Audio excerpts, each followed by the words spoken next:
উপস্থিত সম্মানিত ভক্তবৃন্দ, উপস্থিত সম্মানিত এলাকাবাসী, সর্বোপরি উপস্থিত যাদের গান শোনার জন্য এখানে এসেছি সেই সম্মানিত বাউল শিল্পীবৃন্দ, সবাইকে আমার সালাম এবং অভিনন্দন জানাচ্ছি। দীর্ঘ 17 বছর পরে আজকে আপনাদের সামনে এসে দাঁড়িয়েছি, সেজন্য আমি পরম করুণা আল্লাহর কাছে শুকরিয়া আদায় করছি।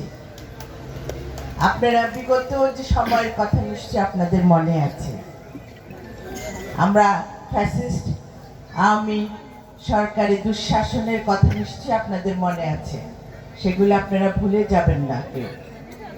আপনারা কেউ ঘরে থাকতে পারেন নাই। আমার নদী কাকা কিন্তু সবকিছু বলে দিয়েছে যে আমরা ওই সময় কি অবস্থায় ছিলাম।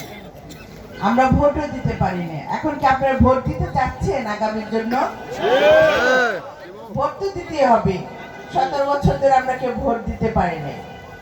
সেই ভোটটা দেওয়ার দায়িত্ব আপনাদের, এবং আপনারা কিন্তু এই বাংলাদেশে স্বাধীন বাংলাদেশ গড়ার এবং সুস্থ সুন্দর পরিবেশে তরুণ প্রজন্মদের তারকের আসনে বসে আছে। আপনাদের এক একটা ভোটের মূল্য অনেক বেশি। এই ভোটটা সঠিক জায়গায় দিলে দেশটা উন্নয়নের দিকে যাবে, যেটা আমাদের ভারপ্রাপ্ত চেয়ারম্যান মহোদয় জনাব তারেক রহমান বারবার একটাই কথাই বলছেন, জনগণের কথা বলছেন, আপনাদের কথা বলছেন, আপনাদের সন্তানদের সুন্দর ভবিষ্যৎ গড়ার কথা বলছে। কাজ করব ইনশাআল্লাহ। আমরা এখানে তো কথা আপনাদের হয়তো মনে হতে পারে যে আমরা নির্বাচন প্রচারণা করার জন্য এখানে এসেছি। আসলে আমরা নির্বাচনের জন্য আসি নাই, আমরা এসেছি আপনাদের সাথে পরিচিত হওয়ার জন্য। কারণ 17 বছর ধরে আপনাদের সামনে দাঁড়াতে পারি নাই, তাই আজকে আপনাদের দেখা করার জন্য এসেছি, আপনাদের পাশে দাঁড়ানোর জন্য এসেছি। যেটা আমার নেতা জনাব তারেক রহমান বারবার একটা কথা বলছেন যে আপনারা জনগণের পাশে যে দাঁড়ান, জনগণের কথা শুনেন, জনগণের সমস্যার কথা শুনেন, সেটা শোনার জন্য আপনাদের পাশে এসে দাঁড়িয়েছি। আপনারা আমার বাবাকে দেখেছেন, আমার বাবা আপনাদের জন্য, এই এলাকার মানুষের জন্য তার যতটুকু সামর্থ্য ছিল সেই পরিমাণ সে কাজ করে গিয়েছে, এবং তার সততা, তার আদর্শ নিয়ে আমি আপনাদের পাশে এসে দাঁড়িয়েছি। আমি আমার বাবার সেই স্বপ্নগুলি, যে স্বপ্নগুলি আপনাদের নিয়ে দেখেছিলেন, মানিকগঞ্জের উন্নয়নের জন্য দেখেছেন, মানিকগঞ্জের ভবিষ্যৎ বংশধর যারা আছে তাদের জন্য দেখেছেন, সেই স্বপ্নগুলি পূরণ করার জন্য আমি আপনাদের পাশে এসে দাঁড়িয়েছি। আমি আপনাদের আরেকটা কথা বলবো যে নমিনেশন কে পাবে সেটা উপরওয়ালা, আল্লাহর ইচ্ছা, আল্লাহ কাকে দিবে না দিবে, কিন্তু ধানের শীষের জন্য যেই আসবে তাকে আপনারা ভোট দিবেন। আমাকে যে আমি যে নমিনেশন পাবো তারও কিন্তু গ্যারান্টি নাই। সমস্ত কিছু দেওয়ার মালিক আল্লাহ। আল্লাহ কাকে কি দিবে সেটা আল্লাহ ঠিক করে রেখেছে। আপনাদের কাছে বিনীত অনুরোধ থাকবে, আপনারা যাকেই নমিনেশন দেওয়া হোক ধানের, কারণ আমরা সবাই বাংলাদেশ জাতীয়তাবাদী দলের সৈনিক। আমরা ধানের শীষকে ভালোবাসি, বিশেষ করে মানিকগঞ্জের মানুষ, এখানে মা বোনরা বসে আছে, মানিকগঞ্জের মানুষ ধানের শীষকে প্রচন্ডভাবে ভালোবাসে।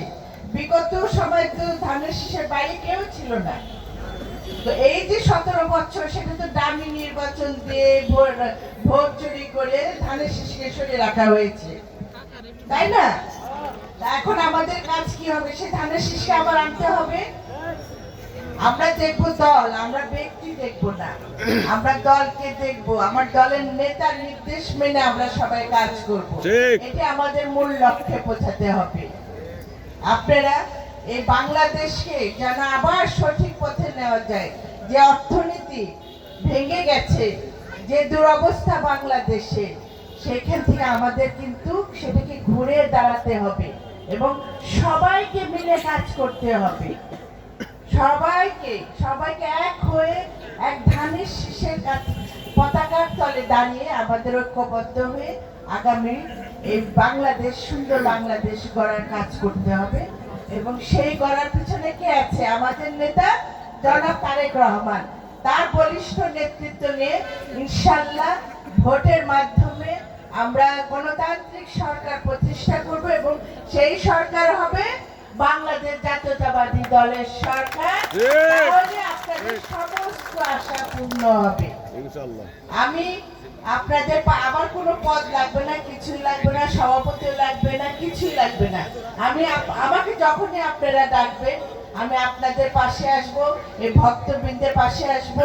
আমি আমার সম্মানিত বাউল শিল্পীদের গানে শোনার জন্য যখনই আপনারা আমাকে ডাকবেন আমি আপনাদের পাশে আছি। আপনারা ভালো থাকুন, সুন্দর থাকুন, সুস্থ থাকুন। আমাদের আগামী পথ চলার যাতে সহজ হয়। আমরা সবাই মিলে যে স্বপ্ন দেখছি, আমার নেতা যে স্বপ্ন দেখছে বাংলাদেশকে নিয়ে, আমরা যেন সেটা পরিপূর্ণ করতে পারি, আমাদের কর্ম দিয়ে যেন আমরা পরিপূর্ণ করতে পারি। ধন্যবাদ সকলকে। আর আজকে যে